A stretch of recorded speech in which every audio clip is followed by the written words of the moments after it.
Hey, what's up, everyone? My name's Chris. I'm a victim of narcissism, and like I keep saying, I'm trying to navigate a crazy, just I I keep on trying to process it and put my finger on it of the court system that's for our kids and for parents, and I just can't. All the reading and all the laws I read and all this other stuff, and it's just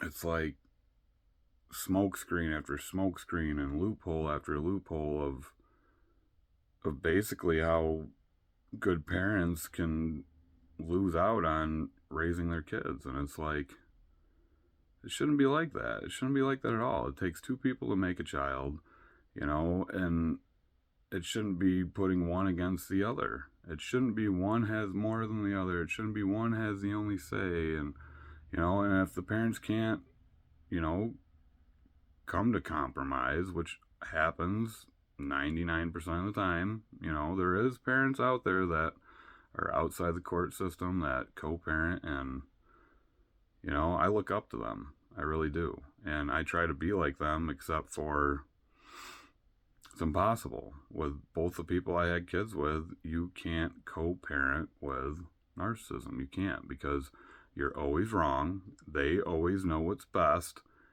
and they can never take accountability when they are wrong. And it's like that's the big scary part for me. Big, huge scary part for me. Like the situation I'm in right now, it got to the point where she threw her own son under the bus. Like, it's his job and his responsibility to have his inhaler and blah blah blah blah blah. And I'm just like, he just turned 13 on the first. Like, here you are dictating everything that these kids do, and I mean everything. They're homeschooled, and they can't do anything unless she tells them. And he wasn't allowed to take a Zyrtec nasal spray, and he wasn't allowed to take a preventative inhaler. And I get him on a Friday, and I can already hear it and see it. He was pale white, and every time he breathed, you can hear the fluid in his lungs, and it's like, how? Like, how do you not see this? Like, how? It's just a cold. It's just a cold.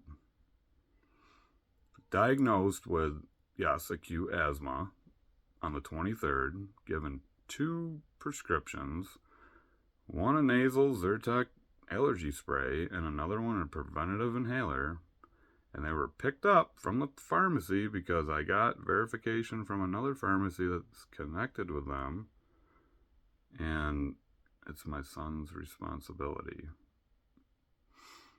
I mean, a lot of people out there are nurses and doctors and stuff like that, know when a child, especially a child, is asthmatic in any sort of way, they get any sort of nasal or any of that mucus buildup, you have to get control of it or it drops on them.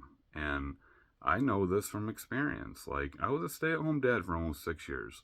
And when I had all my kids at once, I had 8 kids, and I loved it. And I don't care what anybody says. Kids are what we need to put our attention to because they're the future. And if no one does, what future do we have? And the mental health crisis that we're in and all that, it all leads to it with the parenting. And this is it. Like, when a child goes to their mother and tells her that they're short of breath and it's hard for them to breathe, and oh, I must have lost your inhaler.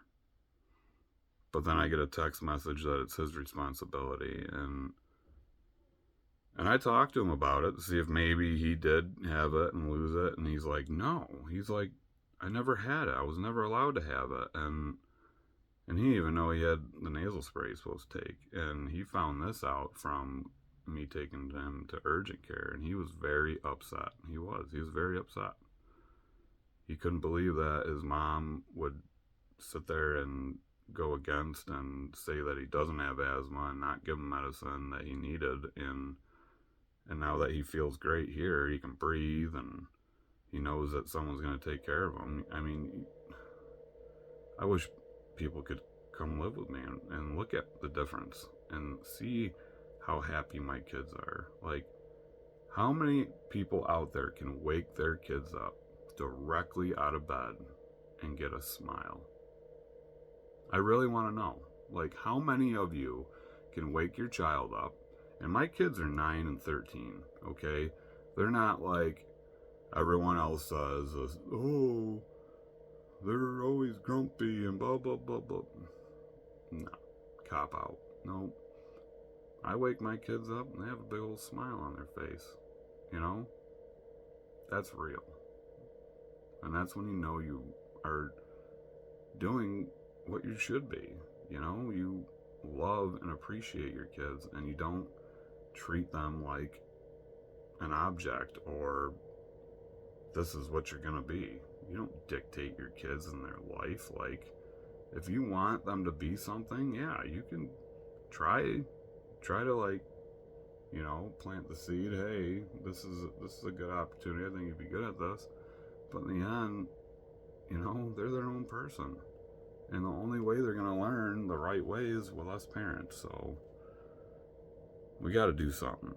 You know, you guys got to stop with this blame game of always blaming your kids. You know, because the truth is, it's you. It's not the kids. The kids, they're a reflection of yourself. And if you don't treat them right, you know, what are you doing? And that's the truth. God bless.